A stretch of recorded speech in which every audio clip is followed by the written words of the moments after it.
ಹೌದು, ಎಲ್ಲಾ ರೈತರಿಗೂ ಕೂಡ ಇಲ್ಲಿ ಭರ್ಜರಿ ಗುಡ್ ನ್ಯೂಸ್ ಕೊಟ್ಟಿರುವ ಸರ್ಕಾರ ಈಗಾಗಲೇ ಪಿಎಂ ಕಿಸಾನ್ ಯೋಜನೆಯ ಕಡೆಯಿಂದ ಇಲ್ಲಿ 2,000ದಿಂದ ಇಲ್ಲಿ 4,000ಕ್ಕೆ ಏರಿಕೆ ಮಾಡಿರುವುದರಿಂದ ಇಲ್ಲಿ ಕೆಲವರಿಗೆ ಭರ್ಜರಿ ಗುಡ್ ನ್ಯೂಸ್ ಅಂದ್ರೆ ತಪ್ಪಾಗಲ್ಲ. ಹೌದು, ಇವತ್ತಿಗೂ ಕೂಡ ಇಲ್ಲಿ ನೇರವಾಗಿ ಡಿಬಿಟಿ ಮುಖಾಂತರ ಹಣ ಅನ್ನೋದೋಲೆ ಕೆಲವರಿಗೆ ಬಂದಿದೆ, ಇನ್ನು ಕೆಲವರಿಗೆ ಯಾವುದೇ ರೀತಿಯಾಗಿಯೂ ಕೂಡ ಇಲ್ಲಿ ಬಂದಿಲ್ಲ. ಹೌದು, ಖಂಡಿತವಾಗಿಯೂ ಕೂಡ ಇಲ್ಲಿ ಕೆಲವರಿಗೆ 4,000 ಮತ್ತು ಇನ್ನು ಕೆಲವರಿಗೆ ಇಲ್ಲಿ 6,000 ರೂಪಾಯಿ ಹಣ ಅನ್ನೋದು ಪ್ರತಿಯೊಬ್ಬರಿಗೂ ಕೂಡ ಇಲ್ಲಿ ಬಿಡುಗಡೆ ಆಗಲೇಬೇಕು. ಹೌದು ವೀಕ್ಷಕರೇ, ಇಲ್ಲಿ 4,000 ರೂಪಾಯಿ ಹಣ ಯಾವುದು ಮತ್ತು 6,000 ರೂಪಾಯಿ ಹಣ ಯಾವುದು ಅಂತ ನೀವು ಕೇಳ್ತಾ ಇರ್ತೀರಲ್ವಾ. ನೋಡಿ, ಪಿಎಂ ಕಿಸಾನ್ ಯೋಜನೆಗಳಿಂದ ಕೆಲವರಿಗೆ 3 ತಿಂಗಳಿನ ಹಣವನ್ನು ಕೂಡ ಇಲ್ಲಿ ಬಂದಿಲ್ಲ ಅಂತ ಇಲ್ಲಿ ಬಹಳಷ್ಟು ರೈತರು ಕೂಡ ಇಲ್ಲಿ ಕೇಳ್ತಾ ಇರುವಂತದ್ದು. ಇಲ್ಲಿ ಅದರ ಬಗ್ಗೆನೂ ಕೂಡ ಇಲ್ಲಿ ಮಾಹಿತಿ ತಿಳಿದುಕೊಳ್ಳುತ್ತಾ ಹೋಗೋಣ. ಮತ್ತು ಅದೇ ರೀತಿಯಾಗಿಯೂ ಕೂಡ ಇಲ್ಲಿ ಬೆಳೆ ಹಾನಿ ಪರಿಹಾರ ಹಣದ ಬಗ್ಗೆನೂ ಕೂಡ ಇಲ್ಲಿ ಒಂದು ಮಾಹಿತಿ ಕೊಟ್ಟಿರುವುದರಿಂದ ಈಗಾಗಲೇ ಹಲವಾರು ಜಿಲ್ಲೆಗಳಿಗೂ ಕೂಡ ಇನ್ನೂ ತನಕ ಬೆಳೆ ಹಾನಿ ಪರಿಹಾರ ಹಣನೇ ಬಂದಿಲ್ಲ ಅಂತ ಬಹಳಷ್ಟು ರೈತರು ಕೂಡ ಇಲ್ಲಿ ಕೇಳ್ತಾ ಇರುವಂತದ್ದು. ಹೌದು ವೀಕ್ಷಕರೇ, ಇದು ಇಲ್ಲಿ ಇದೀಗ ಬಂದ ಮಾಹಿತಿಯ ಪ್ರಕಾರ ಖುದ್ದಾಗಿ ಕಂದಾಯ ಇಲಾಖೆಯ ಸಚಿವರಾಗಿರುವ ಕೃಷ್ಣ ಬೈರೇಗೌಡ ಸರ್ ಅವರಾಗಲಿ ಮತ್ತು ರಾಜ್ಯದ ಮುಖ್ಯಮಂತ್ರಿಯಾಗಿರುವ CM ಸಿದ್ದರಾಮಯ್ಯ ಸರ್ ಅವರು ಕೂಡ ಈ ರೀತಿ ಒಂದು ಮಾಹಿತಿ ಕೊಟ್ಟಿರುವಂತದ್ದು. ಹೌದು, ರಾಜ್ಯಾದ್ಯಂತ ಇರುವಂತಹ 30ರಿಂದ 31 ಜಿಲ್ಲೆಗಳಲ್ಲಿ ಇರುವಂತಹ ಪ್ರತಿಯೊಂದು ರೈತರಿಗೆ ಇಲ್ಲಿ ಬೆಳೆ ಹಾನಿ ಪರಿಹಾರ ಹಣ ಅನ್ನೋದು ಕೂಡ ಬಿಡುಗಡೆ ಆಗಲೇಬೇಕಿತ್ತು. ಆದರೆ ಕೆಲವು ಪರ್ಸೆಂಟೇಜ್ ರೈತರಿಗೆ ಇಲ್ಲಿ ಯಾವುದೇ ರೀತಿಯಾಗಿಯೂ ಕೂಡ ಇಲ್ಲಿ ಹಣವನ್ನು ಬಿಡುಗಡೆ ಆಗಿಲ್ಲ. ಹೌದು, ಯಾವ ಜಿಲ್ಲೆಗಳಿಗೂ ಕೂಡ ಇಲ್ಲಿ ಹಣವನ್ನು ಬಿಡುಗಡೆ ಆಗಿಲ್ಲ ಅಂತ ಇಲ್ಲಿ ಅದನ್ನು ಕೂಡ ನಾವು ತಿಳಿದುಕೊಳ್ಳುತ್ತಾ ಹೋಗಬಹುದು. ಒಟ್ಟಾರೆಯಾಗಿ ಸಂಪೂರ್ಣವಾದ ಮಾಹಿತಿಯನ್ನು ತಿಳಿದುಕೊಳ್ಳುತ್ತಾ ಹೋಗೋಣ ಮತ್ತು ಪಿಎಂ ಕಿಸಾನ್ ಯೋಜನೆಗಳಿಂದ ಕೂಡ ಸಂಪೂರ್ಣವಾದ ಮಾಹಿತಿಯನ್ನು ನಾವು ತಿಳಿದುಕೊಳ್ಳುತ್ತಾ ಹೋಗಬಹುದು. ಹೌದು, ಈ ಎಲ್ಲದರ ಬಗ್ಗೆ ಮಾಹಿತಿ ಏನು ಬಂದಿದೆ ಅಂತ ಇಲ್ಲಿ ಅದನ್ನು ಕೂಡ ನಾವು ಸ್ವಲ್ಪ ತಿಳಿದುಕೊಳ್ಳುತ್ತಾ ಹೋಗಬಹುದು. ಹಾಗಿದ್ರೆ ಬನ್ನಿ, ಪ್ರತಿಯೊಂದು ರೈತರಿಗೂ ಕೂಡ ಈ ಒಂದು ಮಾಹಿತಿ ತುಂಬಾ ಇಂಪಾರ್ಟೆಂಟ್ ಅಂದರೆ ತಪ್ಪಾಗಲ್ಲ. ಹೌದು, ಏನು ಮಾಹಿತಿ ಏನಿಲ್ಲ, ಏನು ಸುದ್ದಿ ಮತ್ತು ಅದೇ ರೀತಿಯಾಗಿಯೂ ಕೂಡ ಇಲ್ಲಿ ಈಗಾಗಲೇ ರೈತರಿಗೆ ಇಲ್ಲಿ ಬಜೆಟ್ ಮಂಡನೆಯಲ್ಲಿ ನಡೆದಿರುವಂಥ ಕಾರ್ಯಕ್ರಮದಲ್ಲಿ ಬಜೆಟ್ ಇರುವ ಕಾರಣದಿಂದಲೇ ಪ್ರತಿಯೊಂದು ರೈತರಿಗೂ ಕೂಡ ಇಲ್ಲಿ ನಾನಾ ಥರದ ಕಾರಣಗಳಿಂದ ಇಲ್ಲಿ ಸಾಲಗಳನ್ನು ಕೂಡ ಇಲ್ಲಿ ಕೊಡುವ ಸರ್ಕಾರ ಇಲ್ಲಿ ಹೆಚ್ಚಿನ ಹಣವನ್ನು ಕೂಡ ಇಲ್ಲಿ ಸಾಲದ ರೂಪವಂತೆ ನೀಡುತ್ತಾ ಇರುವಂಥದ್ದು. ಹೌದು, ಇಲ್ಲಿ ಅದರ ಬಗ್ಗೆನೂ ಕೂಡ ಇಲ್ಲಿ ಸ್ವಲ್ಪ ಮಾಹಿತಿಯನ್ನು ತಿಳಿದುಕೊಳ್ಳುತ್ತಾ ಹೋಗಬಹುದು. ನೋಡಿ ವೀಕ್ಷಕರೇ, ಇಲ್ಲಿ ನೀವೇನಾದರೂ ಹೊಸಬರಾಗಿದ್ದರೆ ನಮ್ಮ ಚಾನಲ್ಗೆ ಮಾತ್ರ.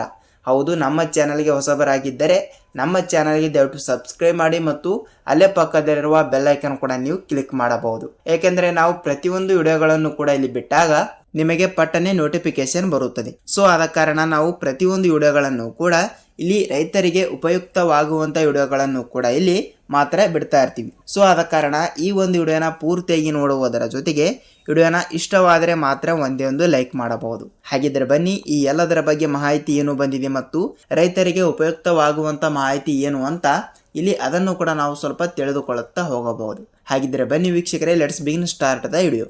ನೋಡಿ, ಪ್ರತಿಯೊಂದು ರೈತರಿಗೂ ಕೂಡ ಇಲ್ಲಿ ಈಗಾಗಲೇ 2025-26ನೇ ಸಾಲಿನ ಮುಂಗಾರು ಹಂಗಾಮಿನಲ್ಲಿ ಬೆಳೆ ನಾಶವಾಗಿರುವಂಥದ್ದು. ಹೌದು, ಅಷ್ಟು ಇಷ್ಟು ಅಲ್ಲ, ಬಹಳಷ್ಟು ಮಳೆಗಳಿಂದ, ಬಹಳಷ್ಟು ಚಳಿ ಮತ್ತು ಬಹಳಷ್ಟು ಬಿಸಿಲಿನಿಂದ ಮತ್ತು ನದಿ ಕೊಳ್ಳ ಹಳ್ಳಗಳು ಕೂಡ ಇಲ್ಲಿ ರಭಸದಿಂದ ಬಂದಿರುವ ಕಾರಣದಿಂದ ಬಹಳಷ್ಟು ರೈತರಿಗೆ ಇಲ್ಲಿ ಬಹಳಷ್ಟು ಹಾನಿ ಉಂಟು ಮಾಡಿರುವ ಕಾರಣದಿಂದ ಈಗಾಗಲೇ ಪ್ರತಿಯೊಬ್ಬರಿಗೂ ಕೂಡ ಇಲ್ಲಿ ಬೆಳೆ ಹಾನಿ ಪರಿಹಾರ ಹಣ ಅನ್ನೋದು ಕೂಡ ಇಲ್ಲಿ ಸರ್ಕಾರವು ಒಂದಿಷ್ಟು ರೈತರಿಗೆ ಇಲ್ಲಿ ಬೆಳೆ ಹಾನಿ ಪರಿಹಾರ ಹಣವನ್ನು ಬಿಡುಗಡೆ ಮಾಡಿ ಇನ್ನೂ ರೈತರಿಗೆ ಇಲ್ಲಿ ಯಾವುದೇ ರೀತಿಯಾಗಿಯೂ ಕೂಡ ಅವರು ಹಣವನ್ನು ಬಿಡುಗಡೆ ಮಾಡಿಲ್ಲ. ಹೌದು, ಯಾವ ಕಾರಣದಿಂದಲೇ ಹಣವನ್ನು ಬಿಡುಗಡೆ ಮಾಡಿಲ್ಲ ಮತ್ತು ಈಗಾಗಲೇ ಕೆಲವು ಜಿಲ್ಲೆಗಳಿಗೆ ಮಾತ್ರ ಇಲ್ಲಿ ಎಷ್ಟಂದರೆ 1 ಎಕರೆಗೆ ಇಲ್ಲಿ 15,000 ರೂಪಾಯಿ ಹಣದ ತನಕ ಈಗಾಗಲೇ ಪ್ರತಿಯೊಬ್ಬರಿಗೂ ಕೂಡ ಇಲ್ಲಿ ಅಷ್ಟು ರೂಪಾಯಿ ಹಣವನ್ನು ಕೂಡ ನೇರವಾಗಿ ಬಿಡುಗಡೆ ಆಗಿರುವಂಥದ್ದು. ಸೊ ಆದ ಕಾರಣ ಇಲ್ಲಿ ಹಂತಗಳಾಗಿ ಕೆಲವರಿಗೆ ಇನ್ನೂ ತನಕ ಇಲ್ಲಿ ಹಣವನ್ನು ಬಿಡುಗಡೆ ಆಗಿಲ್ಲ. ಏಕೆ ಹಣವನ್ನು ಕೂಡ ಇಲ್ಲಿ ಬಿಡುಗಡೆ ಆಗಿಲ್ಲ ಮತ್ತು ಅದೇ ರೀತಿಯಾಗಿಯೂ ಕೂಡ ಇಲ್ಲಿ ರಾಜ್ಯದ ಮುಖ್ಯಮಂತ್ರಿಯಾಗಿರುವ CM ಸಿದ್ದರಾಮಯ್ಯ ಸರ್ ಅವರಾಗಲಿ ಮತ್ತು ಕಂದಾಯ ಇಲಾಖೆಯ ಸಚಿವರಾಗಿರುವ ಕೃಷ್ಣ ಬೈರೇಗೌಡ ಸರ್ ಅವರು ಕೂಡ ಇಲ್ಲಿ ಈ ರೀತಿ ಒಂದು ಮಾಹಿತಿ ಕೊಟ್ಟಿರುವುದರಿಂದ ಈಗಾಗಲೇ 1 ಎಕರೆಗೆ ಇಲ್ಲಿ ಉತ್ತರ ಕರ್ನಾಟಕದ ಕಡೆ ಇರುವಂಥ ಜಿಲ್ಲೆಗಳಲ್ಲಿ ಅತಿ ಹೆಚ್ಚಿನ ಹಣವನ್ನು ಕೂಡ ಇಲ್ಲಿ ಯಾವ ಜಿಲ್ಲೆಗೆ ಬಿಡುಗಡೆ ಆಗಿದೆ ಅಂದರೆ ಇಲ್ಲಿ ಗುಲ್ಬರ್ಗ ಜಿಲ್ಲೆ ಅಂತ ಒಂದು ಮಾಹಿತಿ ಬಂದಿರುವಂಥದ್ದು. ಏಕೆಂದರೆ ಗುಲ್ಬರ್ಗ ಜಿಲ್ಲೆಯಲ್ಲಿ ಬಹಳಷ್ಟು ಬೆಳೆಗಳನ್ನು ಕೂಡ ಇಲ್ಲಿ ಹಾನಿಯಾಗಿರುವ ಕಾರಣದಿಂದ ಆ ಒಂದು ಜಿಲ್ಲೆಯಲ್ಲಿ ಇಲ್ಲಿ 8ರಿಂದ 10 ಲಕ್ಷ ರೈತರಿಗೆ ಹಣವನ್ನು ಬಿಡುಗಡೆ ಆಗಿದೆ ಅಂತೆ. ಅಂದರೆ ಇನ್ನೂ ಉಳಿದ ರೈತರಿಗೂ ಕೂಡ ಇಲ್ಲಿ ಹಣವನ್ನು ಬಿಡುಗಡೆ ಆಗಿರುತ್ತದೆ, ಅದು ಓಕೆ. ಸೊ ಇಲ್ಲಿ ಕರ್ನಾಟಕಾದ್ಯಂತ ಅತಿ ಹೆಚ್ಚು ರೈತರು ಕೂಡ ಇಲ್ಲಿ ಇರುವ ಜಿಲ್ಲೆ ಯಾವುದು ಅಂದರೆ ಇಲ್ಲಿ ಗುಲ್ಬರ್ಗಾ ಜಿಲ್ಲೆ ಅಂದರೆ ತಪ್ಪಾಗಲ್ಲ. ಈಗಾಗಲೇ ಪ್ರತಿಯೊಬ್ಬರಿಗೂ ಕೂಡ ಇಲ್ಲಿ 8,000 ರಿಂದ 15,000 ರೂಪಾಯಿ ಹಣವನ್ನು ಪ್ರತಿಯೊಬ್ಬರಿಗೂ ಕೂಡ ಇಲ್ಲಿ ರೈತರಿಗೆ ಬಿಡುಗಡೆ ಆಗಿರುವುದರಿಂದ 1 ಹೆಕ್ಟರ್ಗೆ ಇಲ್ಲಿ 30,000 ರಿಂದ 35,000 ರೂಪಾಯಿ ಹಣವನ್ನು ಬಿಡುಗಡೆ ಆಗಿರುವಂಥದ್ದು. ಸೊ ಈ ರೀತಿಯಲ್ಲಿ ಹಣವನ್ನು ಈ ರೀತಿ ಬಿಡುಗಡೆ ಆಗ್ತಾ ಇರುವುದರಿಂದ ಇಲ್ಲಿ ಯಾವ ಜಿಲ್ಲೆಗಳಿಗೂ ಕೂಡ ಇಲ್ಲಿ ಇನ್ನೂ ತನಕ ಹಣವನ್ನು ಬಿಡುಗಡೆ ಆಗಿಲ್ಲ.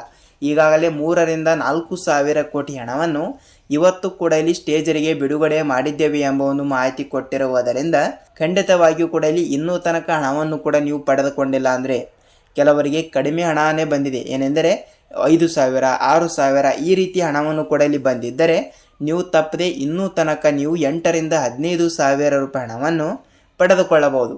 ಯಾವ ರೀತಿ ಅಂತ ಇಲ್ಲಿ ಅದನ್ನು ಕೂಡ ತಿಳಿದುಕೊಳ್ಳುತ್ತಾ ಹೋಗೋಣ ಮತ್ತು ಈ ರೂಲ್ಸ್ಗಳನ್ನು ಕೂಡ ಇಲ್ಲಿ ತಪ್ಪದೆ ಎಲ್ಲರೂ ಕೂಡ ಇಲ್ಲಿ ಪಾಲಿಸಬೇಕು.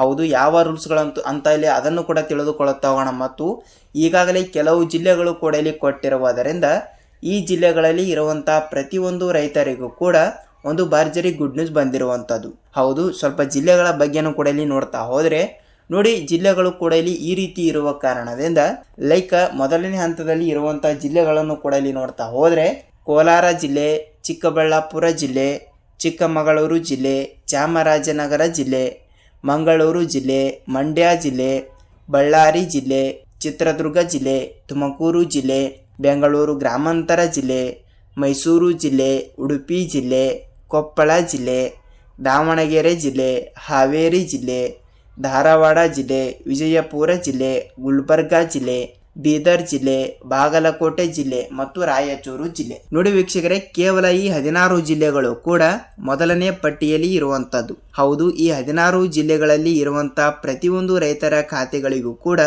ಈಗಾಗಲೇ ಈ ಜಿಲ್ಲೆಗಳಲ್ಲಿ ಇರುವಂತವರಿಗೆ ಮಾತ್ರ ಇವತ್ತು ಕೂಡ ಹಣವನ್ನು ಕೂಡ ಬಿಡುಗಡೆ ಮಾಡುವ ಮೂಲಕ ಒಂದು ಮಾಹಿತಿ ಕೊಟ್ಟಿರುವಂಥದ್ದು. ಹೌದು, ನೇರವಾಗಿ DBT ಮುಖಾಂತರ ಇಲ್ಲಿ ಹಣವನ್ನು ಕೂಡ ಬಿಡುಗಡೆ ಆಗ್ತಾ ಇದೆ ಮತ್ತು ಅದೇ ರೀತಿಯಾಗಿ ಕೂಡ ಇಲ್ಲಿ ಹಂತಗಳಾಗಿ ಪ್ರತಿಯೊಂದು ಜಿಲ್ಲೆಗಳು ಕೂಡ ಇಲ್ಲಿ ಅನ್ವಯವಾಗುತ್ತವೆ.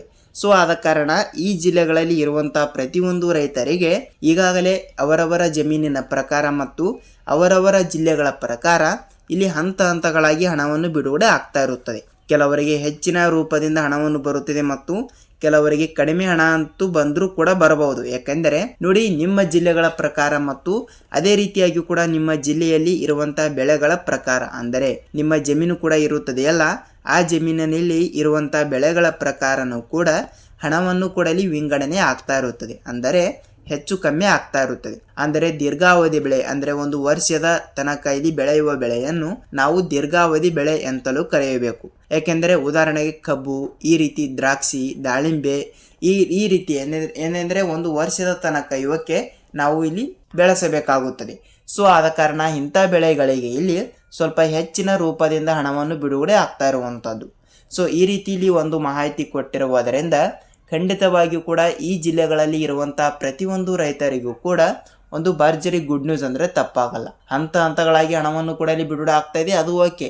ಖಂಡಿತವಾಗಿಯೂ ಕೂಡ ಪ್ರತಿಯೊಬ್ಬರಿಗೂ ಕೂಡ ಒಂದು ಭರ್ಜರಿ ಗುಡ್ ನ್ಯೂಸ್ ಅಂದರೆ ತಪ್ಪಾಗಲ್ಲ.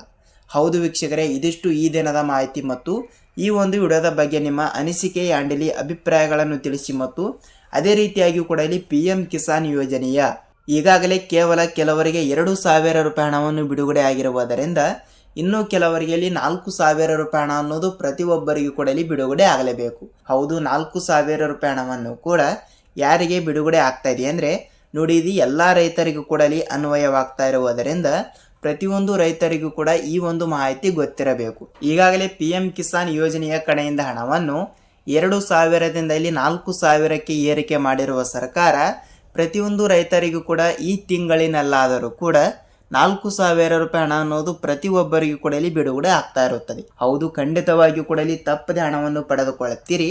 ನೀವು ಯಾವುದೇ ರೀತಿಯಾಗಿ ಕೂಡ ಇಲ್ಲಿ ಭಯಪಡುವ ಅವಶ್ಯಕತೆ ಇಲ್ಲ.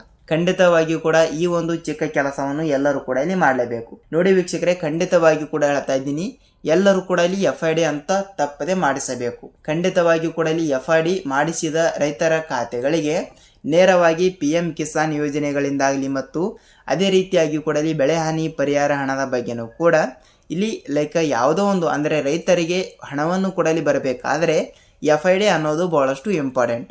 ಖಂಡಿತವಾಗಿಯೂ ಕೂಡ ಈ ಒಂದು ಚಿಕ್ಕ ಕೆಲಸವನ್ನು ಪ್ರತಿಯೊಬ್ಬರು ಕೂಡ ಮಾಡಿದರೆ ಮಾತ್ರ ನೇರವಾಗಿ ಖಾತೆಗಳಿಗೆ ಹಣವನ್ನು ಕೊಡಲಿ ಬಿಡುಗಡೆ ಆಗ್ತಾ ಇರುತ್ತದೆ.